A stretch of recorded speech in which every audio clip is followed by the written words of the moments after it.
There are a few moments in the automotive world where the stars align just enough for something truly unusual to slip through the cracks.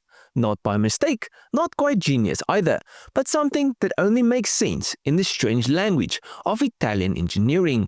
And in the early 1970s, Fiat, yes Fiat, the manufacturer best known for cars that rust before they even reach the ferry dock, did something unexpected. It gave the world the Fiat X19, a tiny targa-topped mid-engine wedge of utter madness, masquerading as an economy car.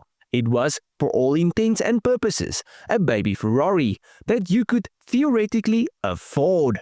But before we get ahead of ourselves, we need to set the stage.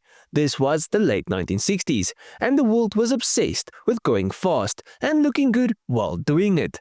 Lamborghini had just detonated the automotive landscape with the Miura, a car that, by placing the engine behind the driver, had made every front-engine sports car immediately look like a museum piece.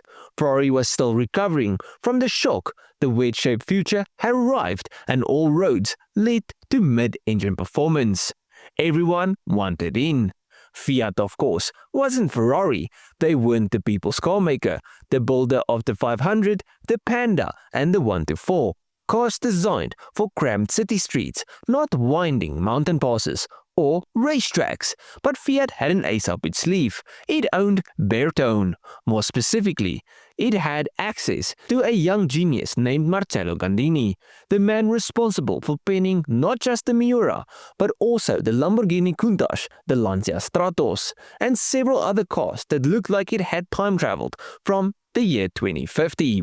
Fiat, seeing the future in wedge shapes and exotic layouts, turned to Bertone with a request: design a concept car to showcase what the future of a small Fiat might look like.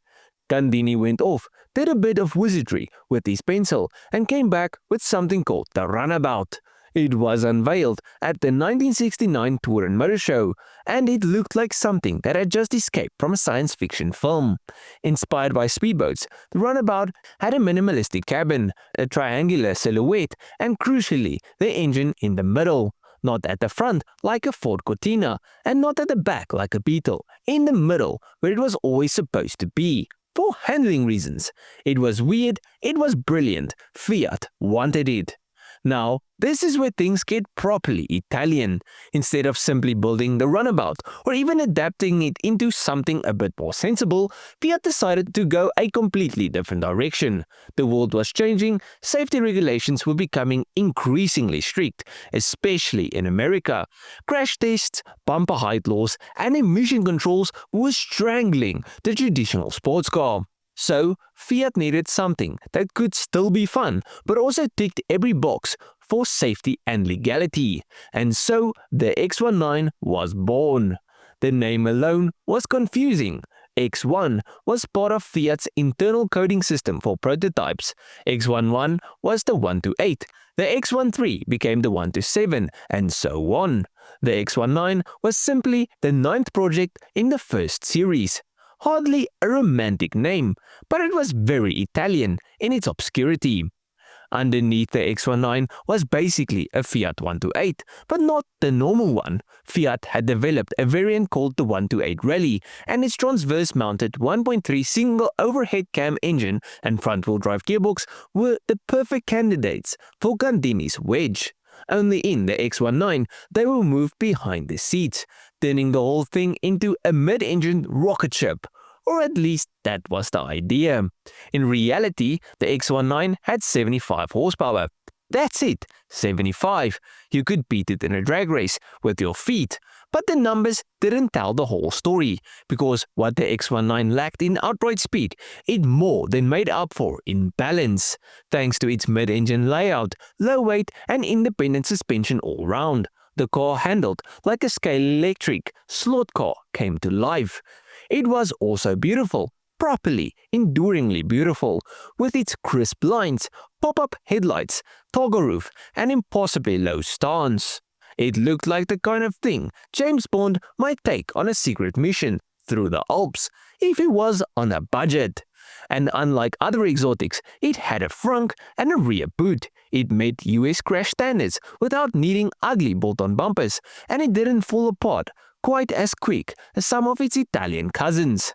But for all of its charm, the X19 had a rough life. Fiat never really knew what to do with it. Marketing was all over the place. In America, for instance, it was initially sold as a Fiat, but then Fiat pulled out of the US in the early 80s. Bertone took over and began selling it under its own name. That's right, a car built by Fiat, designed by Bertone, sold by Bertone, and still somehow maintained by neither. The badge on the nose became as unpredictable as the electrical system under the dashboard. Over time, the engine grew, first to a 1.5-liter lump with fuel injection. Still not fast, but at least it could now keep up with traffic, without sounding like it was having an asthma attack. The interior was always a bit plasticky, but over time it gained a bit more creature comforts. The styling got tweaked, but the essence always remained the same. A miniature supercar for the kind of person who reads Car and Driver but shops at the dollar store.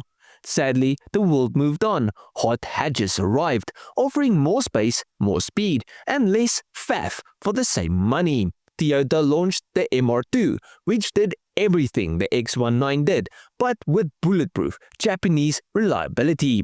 And by the late 1980s, Fiat had decided enough was enough. The final X19 rolled off the production line in 1989, having enjoyed a production run of nearly 17 years, longer than much more famous cars. Over 160,000 of these were built, but who knows how many are left. I mean, Fiat isn't exactly known for its reliability. But yet, here's the thing, the X19 was one of those cars that dared to be different. It took the formula for exotic mid-engine motoring and shrunk it down to a budget scale. It wasn't fast, but it was joyous. It wasn't luxurious, but it was clever. And even now, decades later, it remains one of the most ambitious things Fiat had ever built. It was a gift from a company that usually gave the world humble little hatchbacks and shopping trolleys. And for one glorious moment, it looked at Lamborghini and Ferrari and said, yeah, we'll give that a go. And they did. The Fiat X19 wasn't perfect, but then again, what is? But at the end of this video, please let me know what you guys thought of the video and what you guys think of this car. I personally love the X19, but I would probably not keep the stock engine. I think if I ever got my hands on one of these, I would very quickly put a different, like a Toyota turbocharged power plant, or maybe even a Honda B-Series engine in there. Yeah, I would change this thing out quickly. Actually, even maybe the Fiat Uno turbo engine. It's still not like stupidly powerful, but this thing is light and like a 1400 turbo motor, I think this thing would be a lot of fun. But let me know what you guys think down below. If you guys enjoyed this video, please have a like and subscribe to the channel. And if you guys did like it, you'll most probably enjoy my other stuff. So just go through my channel, see if there's something else to like. I'll check you guys in the next one. Cheers,